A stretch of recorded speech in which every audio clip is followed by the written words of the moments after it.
Hey guys, it's Steve and Tammy from 2P4D One Van. That's two people, four dogs in one van getting ready to hit the road. We're putting our camper together. So we're starting to do some interior work here besides just stripping things and repairing metal. So I wanted to retain my heating and air conditioning in the back of the van that's powered and operated off of the engine. So when I'm driving, it'd be nice to have air conditioning back here and heat back here. So to do that, I've got to retain this rear unit here, and we're going to, that'll keep the air conditioning from the engine, from the vehicle, connected to these vents up here. We're going to use an electric powered AC unit also. And my intentions are, I don't know how this is going to work, but I'm going to try to hook it into this ductwork here that goes up here. So we'll be powering the electric air conditioning off of our battery bank, which has 960 watts of solar for charging, and we'll have the engine alternator driving a charge to it as well. So we'll have multiple charging abilities, and we'll get a 110 charge availability also for shore power. We'll have a converter that'll allow us to charge from house current as well. So if we're parked somewhere in a park or at the house and we want to charge up the batteries using house current, we can do that. So one of the things I decided I wanted to do was to shorten this ductwork down. Now, for heat, it blows out at the bottom. And originally, this thing had vents down along the bottom, all the way up to behind the driver's seat. And then the air conditioning vents are the ones overhead in the ceiling, the roof. So I didn't want all that venting down along the floor there, so I shortened down the original ductwork. So it goes over the wheel well, and the heater core sits right in here. And you can see there's the hoses right there underneath the unit going to it. So I thought, well, I'm going to take it down to just one floor vent in this area, because the bed's going to be over this whole back end, you know, and then I'll have cabinets up here. So what I did was I took the original piece that goes off of the wheel well here and down to the floor. I chopped it off right here and did away that venting that was down along the floor up there. And it looks like this one here. There was two more of these in front of this piece here, which is the gas tank, the gas neck fill coming from the outside. Comes right down through here, and I got that big monstrous piece of metal over it. So I cut it down, and if you're looking at this thing, you're saying, well, where did he cut it? So I decided I was going to do a little self-educating in welding plastic pieces. So I bought a cheesy little, I don't know, $18 plastic welding iron at Harbor Freight, and started learning. And first few tries weren't very good, and I got a little better with it as I went along. But the discovery I made, if you're working with these, they make little plastic welding rods that you can use for filler and stuff. I found they don't work all that great. The best thing to use when you're welding and forming this stuff together, melting it together, if you've got parts where you need to fill. Now a lot of this you can melt and weld together without using any kind of filler, no rods or anything.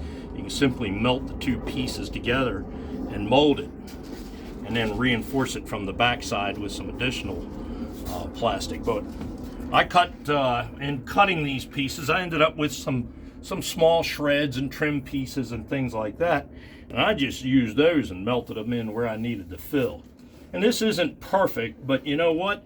It looks pretty good for what it is. And this wasn't here.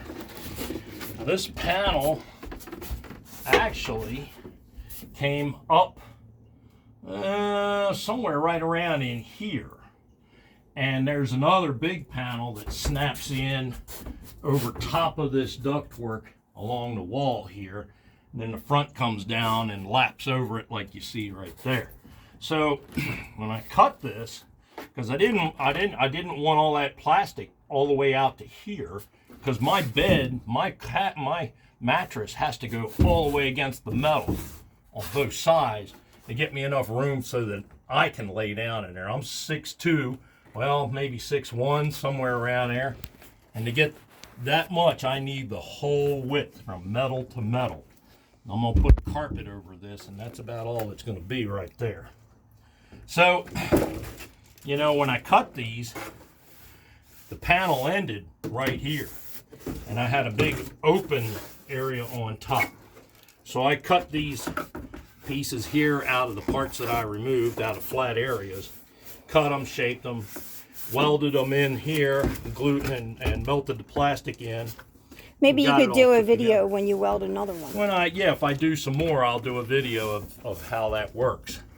So I got that all together. Then you take a little sander, you know, and sand them down and shape them. I used two different ones. I used a little disc on a shaft in my drill that takes stick-on circulars.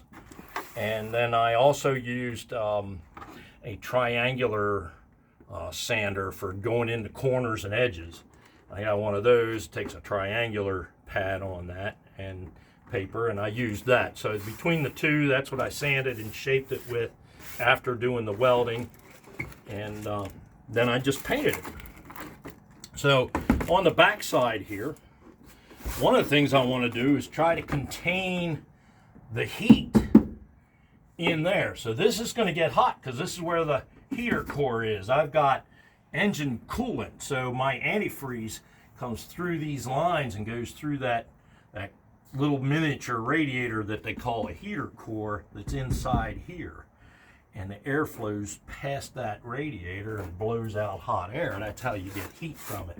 So but that thing's gonna be hot all the time because that coolant is flowing through here in a circular pattern, returning back to the engine. So that's hot. This is heat here. I want to protect that. If I'm putting AC in here, I don't want that heating up my area.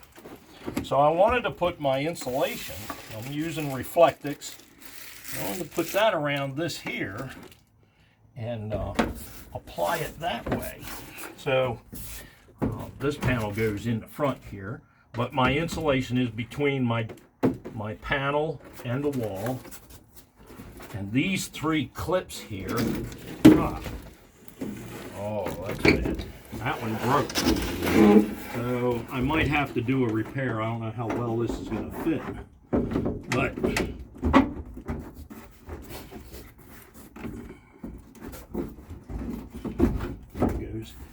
it goes and it sits down like that. Okay. Now I've got Reflectix on the back side of this, and I even got a nice air gap in there between the sheet metal of the body and my Reflectix, and that makes a nice insulation barrier. That dead air space in there between those two surfaces being sealed up like that creates a great barrier. That's what your insulation does, actually, is trap air. That's why it's made out of foam and fiberglass fluffed up and all. It holds air in there, and batting creates an air barrier. So that's what I've done there. So that should contain a good bit of the heat. Now I've done the same thing with this panel. Now these panels used to be gray, like it's on the back. They used to be gray. Tammy painted them, and then I touched them up after work on them. They look like the dash up there. Yeah, that dark gray up on the dash. So, as you can see, the bottom part is one of the painted pieces. This one here, I had to do a bunch of work.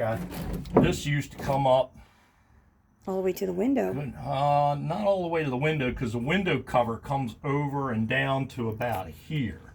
And this one went up to that, so I had to trim some off of the top to get my mattress in there. Yeah. So that goes under there, and I even welded in a new piece here that this lip goes to. And then these pieces, these little clips, they're the original factory clips. They snap into these two brackets here that are part of this piece up here. So this is going to go in here. Now I welded this. You can hardly tell, but I welded that right along there. I did this after I did the first one, so I got better with it. But that one there, sanded it down, painted it. You can't even tell. It looks like it was made that way. But I added that. I cut this out of one of the pieces that I trimmed off. So, and then I put this flap right here.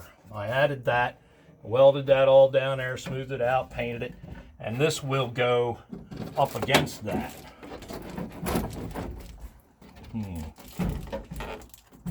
That insulation right there, I probably should trim that off, but I think we can tuck that back in there. Let's see. Okay, so it goes behind there. Okay. This goes into those slots. I might need a flashlight to see that. Yeah, it's getting dark.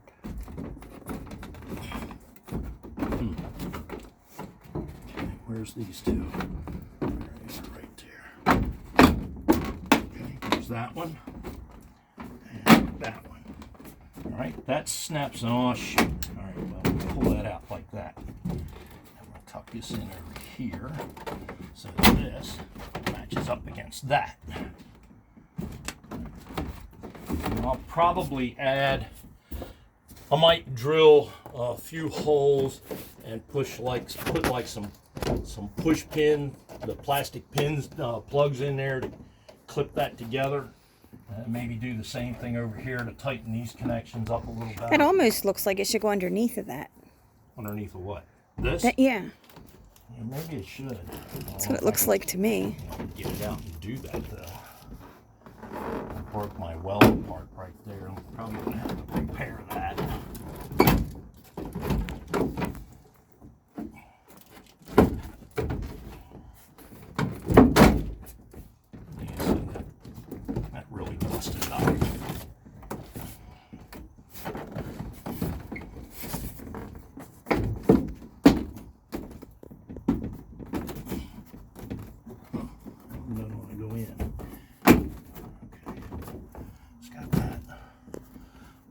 Well, you're on a wire here. Yeah.